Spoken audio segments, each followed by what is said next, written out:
इस कार्यक्रम के पुण्यार्जक हैं आयोजक एवं निवेदक ज्ञान विद्या चातुर्मास समिति 2023 सकल दिगंबर जैन समाज Ahmedabad, Kataria automobiles private limited Ahmedabad.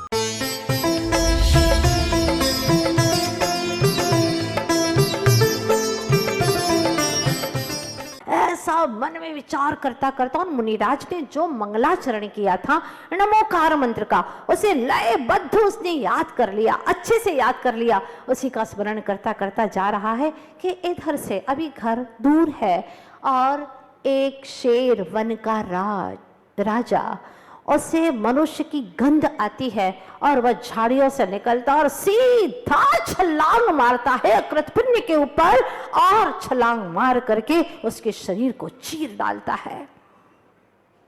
वह नमोकार मंत्र की ध्वनि बस नमो शब्द बोल पाया था कि उसका प्राणांत हो जाता है। हृदय में गुरु की छवि को सजोए और मुख पर नमोकार मंत्र का उच्चारण करते हुए उसका प्राणांत हो गया। और कहानी कहती है प्राणांत होते ही वो सौधर्म स्वर्ग में महर्धिक देव हो जाता है। सारे देवता लोग आते हैं, उपपात शैया से 16 वर्ष का राजकुमार की भांति जैसे ही उठता है उसका स्वागत सम्मान होता है। शहनाइयां बजती, तरह तरह के वाद्य बजने लगे। वो सोचता है मैं कहाँ आ गया, अभी तो जंगल में था और अभी यहाँ आ गया। शेर सामने था, उसको अवधि ज्ञान के माध्यम से अंतर्मुहूर्त में ही पता चल जाता है कि मैं क्या था, कैसे आया यहाँ तक। और उसको नहला धुला करके, यद्यपि वैक्रिक शरीर गंदा होता ही नहीं है, नवमल द्वार नहीं होते, फिर भी एक वहाँ की रीत है स्वर्गों की कि जो भी वहाँ जन्म लेता है उसको दिव्य स्नान करा करके अच्छे से स्वर्ग के सुंदर वस्त्र आभूषण पहना करके सबसे पहले जिनालय ले जाते हैं। मनुष्य में भी जैसे ही बालक बाहर आता है घर से, सबसे पहले उसको जिनालय ही ले जाते हैं। ये बात अलग है कि फिर दुनिया की चकाचौंध में, भौतिकता में, विषय भोगों में अंध होकर के फिर भगवान को भूल जाता है और पैसों के पीछे भगवान से भी दूर हो जाता है। लेकिन अकृत पुण्य ऐसा नहीं था। उसने अंत में ही भगवान का स्मरण किया। जीवन भर तक भले ही कुछ न मिला हो, लेकिन माँ के संस्कारों के वशीभूत होकर के उसने अपना जीवन संवार लिया। और वह जैसे ही देव होता है मंदिर जाता है और वहाँ की दिव्य प्रभु की हो ऐसी सुंदर मूर्तियां, रत्नों की मूर्तियां, 500 धनुष की दिव्य प्रतिमाओं का दर्शन भाव से करता है। बहुत प्रसन्न होता है, हर्षित होता है, रोम रोम पुलकित होता है। और वह मन में विचार करता है, अवधि ज्ञान से जानता है कि माँ रो रही है, बिलख रही है, पूछ रही है सबसे कि मेरा बेटा कहाँ चला गया, मुखिया से पूछ रही है। तब वह सोचता है माँ का दुख दूर करना चाहिए। वह अकृत पुण्य के रूप में देव आकर के वहां पर जंगल में खड़ा हो जाता है। इधर से क्या होता है, वह माँ ढूंढती ढूंढती आती है, मुखिया भी आता है बलभद्र, और देखता है अरे इस गुफा के थोड़ी सी दूर पर मैंने देखा कुछ कपड़े फटे हुए हैं, कुछ अंगुलियां हैं खून से भरी हुई, देखो देखो। और जैसे ही वो माँ जाती है, कपड़े पहचान जाती है, अंगुलियां पहचान जाती है, तो मेरे बेटे की उंगलियां है। और जब चेहरा जो आधा भक्षण किया हुआ पड़ा हुआ था उसको देखती है, माँ फूट फूट करके रोती है, मेरा बेटा, मेरे प्राणों से प्यारा मेरा बेटा, वो कहाँ चला गया, और रोती है। इतने में ही अकृत पुण्य आकर के खड़ा हो जाता है। माँ रो मत, मैं हूं ना तुम्हारे सामने, देखो मुझे। आवाज तो आती है लेकिन वो देख नहीं पाती है क्योंकि अब वैक्रिक शरीर हो गया है, दिखाई नहीं देता। बेटा कहाँ हो तुम? देखो ना माँ, मैं तुम्हारे आसपास में ही हूँ, मेरी आवाज नहीं सुन पा रही हो? हाँ सुन तो रही हूँ बेटा, लेकिन तुम दिखाई नहीं देते। आओ ना बेटा, मैं तुम्हें एक बार अपने गले से लगाना चाहती हूँ, मैं तुम्हारा माथा चूमना चाहती हूँ बेटा, एक बार मेरे सामने आओ। कहाँ हो तुम? माँ देखो ना, मैं आपके सामने हूँ। पकड़ना चाहती है हाथों से। कहाँ है बेटा? तुम पकड़ में भी नहीं आता। माँ मैं आपके दाएं हाथ की तरफ हूँ, देखो पकड़ो मुझे।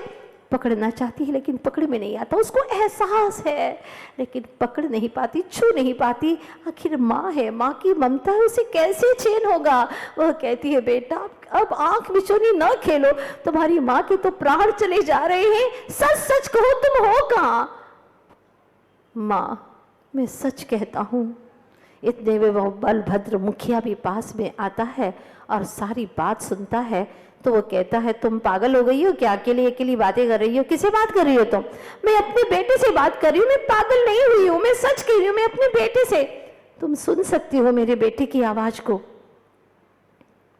लेकिन उसको सुनाई नहीं देती, आवाज सुनाई नहीं देती।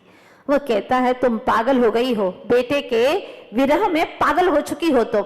नहीं, मैं पागल नहीं हुई, मेरा बेटा सच में बोल रहा है, मुझसे बात कर रहा है। तब वह बेटा कहता है माँ तुम्हें मेरी बातों पर विश्वास नहीं होगा कि मेरा मरण कैसे हो गया। मैंने आपको सारी घटना बता दी माँ। सच में मैं मरण करके स्वर्गों में सौधर्म इंद्र में देव बन चुका हूँ, महर्धिक देव हूँ माँ। हाँ मैं सच कह रहा हूँ, लेकिन बेटा मैं कैसे मानूं, कैसे मानूं? तो चलो माँ, मेरे आवाज को सुनते सुनते चलो मेरे ही रास्ते पर, मैं मुनिराज के शरण में ले चलता हूँ और वह महाज्ञानी मुनीश्वर ही आपको सारी घटना बताएंगे। वह जाता है गुफा की ओर और पीछे पीछे माँ, बलभद्र और भी उनके बच्चे वगैरह सब साथ में चले जा रहे हैं। और जा करके देखते हैं महामुनीश्वर विराजमान ने प्रणाम किया और पूछा मुनिवर ये जो आवाजें आ रही हैं क्या है सच है? ये जो कह रहा है वो सच है? मुनिराज कहते हैं बिल्कुल सच है, अक्षरशः सच है, ये जो कह रहा है बिल्कुल सच कह रहा है। इसने प्रवचन सुना था और व्रती बनने के लिए तुम्हारी अनुमति लेने के लिए घर जा रहा था और बीच में ही शेर ने उसका प्राणांत कर दिया और वह शुभ भावों से मरण करके सौधर्म स्वर्ग में देव बन चुका है। अब वह तुम्हारी पकड़ में नहीं आएगा। सच है मेरा बेटा मर गया। तो बेटा कहता है माँ इसमें रोने की क्या बात है, हर व्यक्ति का मरण तो होता ही है। तुम ये समझो कि तुम्हारा बेटा सम्यक दर्शन पूर्वक मरण करके स्वर्ग में देव हुआ है, मरण तो वही सार्थक है। अरे ऐसे कायरों की मौत क्या मरना, मैं तो वीरों की मौत मरा हूं माँ। इसीलिए आपको गर्व होना चाहिए अपने बेटे पर। और मेरी अंतिम इच्छा पूरी करोगी ना माँ? हाँ बोलो बेटा क्या इच्छा है तुम्हारी? मुनिराज ने कहा इसलिए बात बिल्कुल सत्य है, पर बताओ तुम्हारी क्या अंतिम इच्छा है? माँ बस मेरी अंतिम इच्छा यही है, अब मैं तो व्रती नहीं बन सकता क्योंकि देव असंयमी ही होते हैं, वो चतुर्थ गुण स्थान से ऊपर नहीं जा सकते। लेकिन माँ मेरी आखिरी इच्छा पूरी कर दो, आप व्रती बनो माँ और व्रतों को अंगीकार करके उसका पालन करो। ठीक है बेटा तुम्हारी इच्छा पूरी करूंगी। और वह व्रती बन जाती है, बलभद्र भी व्रती बन जाता है। सभी लोग इस तरह से धर्म को अंगीकार करते हैं। फिर कहानी कहती है, मुनिराज कहते हैं कि फिर इसके बाद में एक समय ऐसा आया कि उनका मरण हो गया। और तुमने जो मुझसे प्रश्न पूछा था कि माँ को मुझसे इतना प्रेम क्यों है और ये भाई लोग मुझसे इतना द्वेष क्यों करते हैं, तो सुनो। तुम मरण करके यहाँ आ गए, इसके बाद में स्वर्ग से तुम चले गए तो तुम तो बन गए धन्य कुमार। और तुम्हारी जो स्वर्ग में माँ थी ना, हाँ माँ भी स्वर्ग गई थी, पिता भी स्वर्ग गए थे, वो सब तुम्हारे पहले माता पिता हुए, फिर तुम अंतिम पुत्र के रूप में, धन्य के रूप में उन्हीं के घर में जन्मे। पूर्व का माँ का प्रेम होने से अभी भी माँ को तुमसे बेहद प्रेम है, लेकिन पूर्व में बलभद्र के मुखिया के बच्चे तुम्हें सताते थे ना, अभी भी उनको तुम्हारे प्रति द्वेष है। इसीलिए ये पूर्व का सारा सिलसिला चल रहा है। बात आपको समझ में आ गई होगी।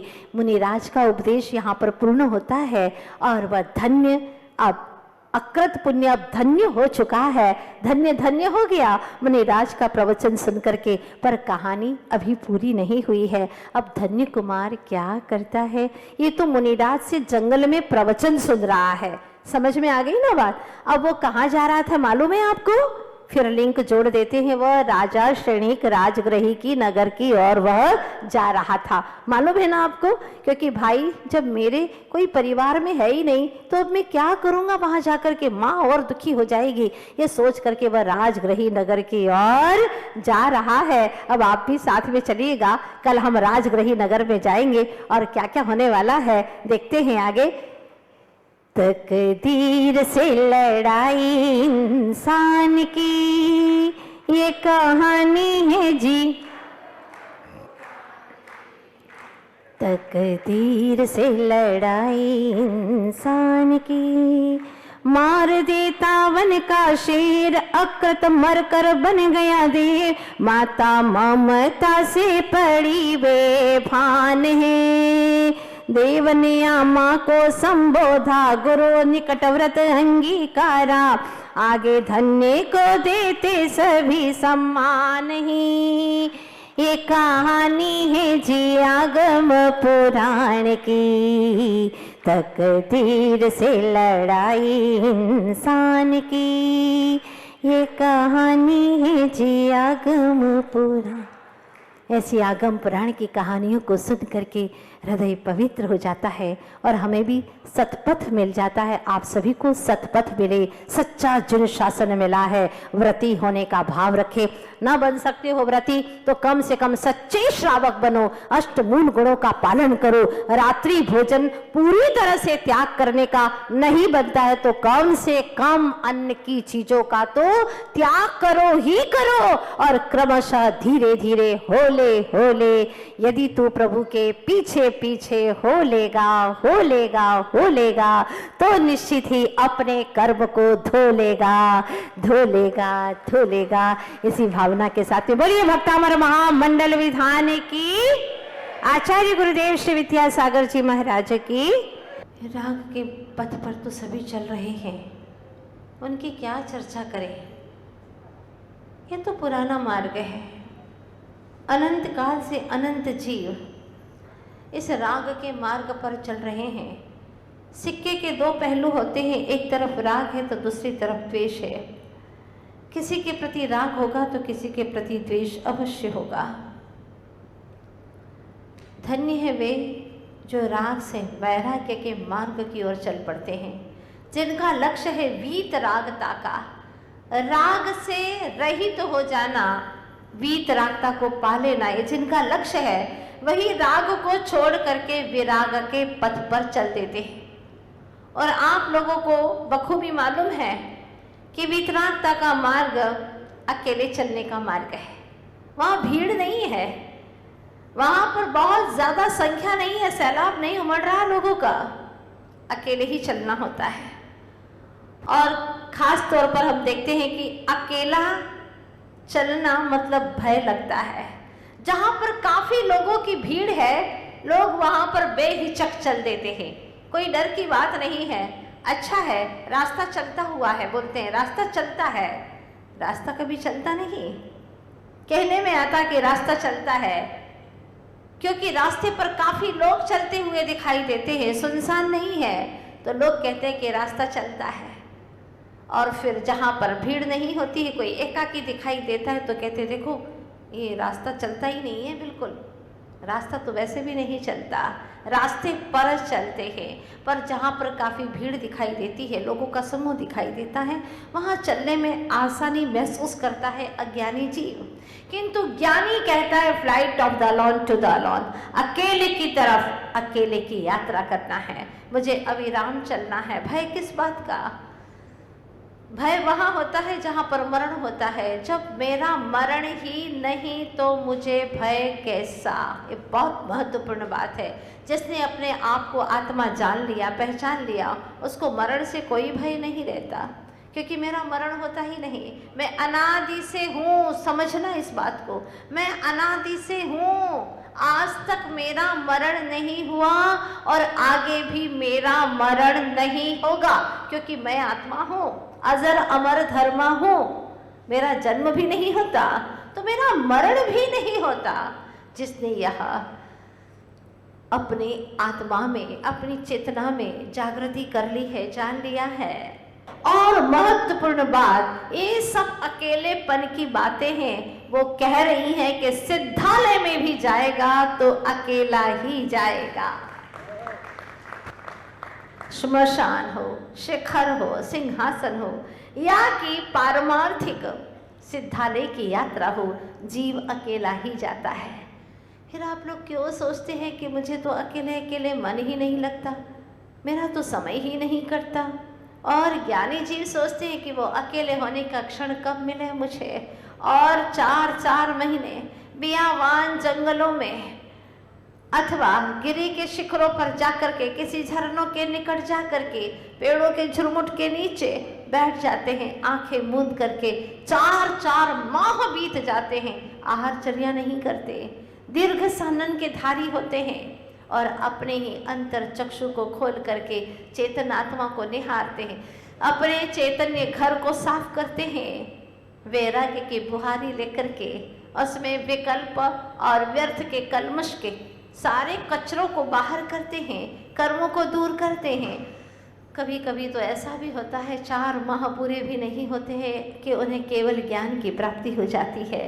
तो कुछ संत ऐसे होते हैं दीपावली के समय पर उन्हें अपने आप ही काल का ज्ञान होता है, वो जान लेते हैं कि आज भगवान महावीर स्वामी के निर्वाण का दिन है, और वह अपनी बाहर की आंखें भी चर्म चक्षु को खोल देते हैं और चातुर्मास का वर्षा योग का निष्ठापन कर लेते हैं।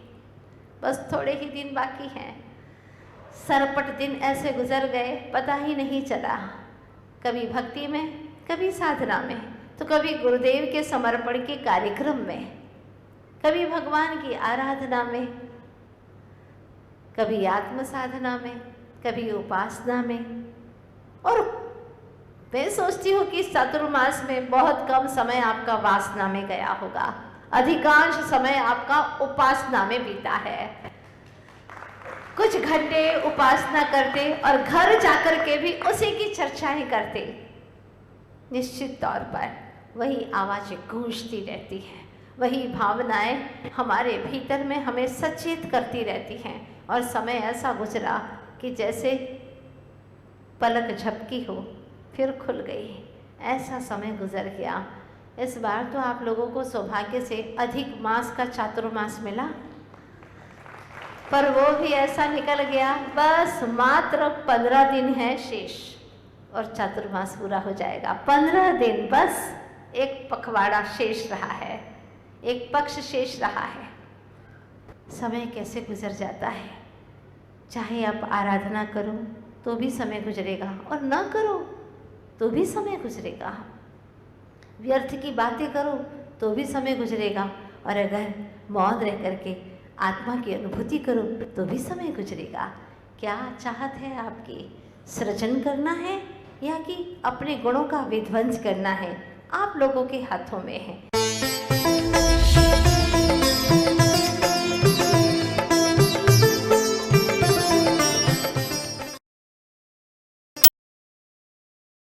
आयोजक एवं निवेदक ज्ञान विद्या चातुर्मास समिति 2023 सकल दिगंबर जैन समाज Ahmedabad, Kataria automobiles private limited Ahmedabad.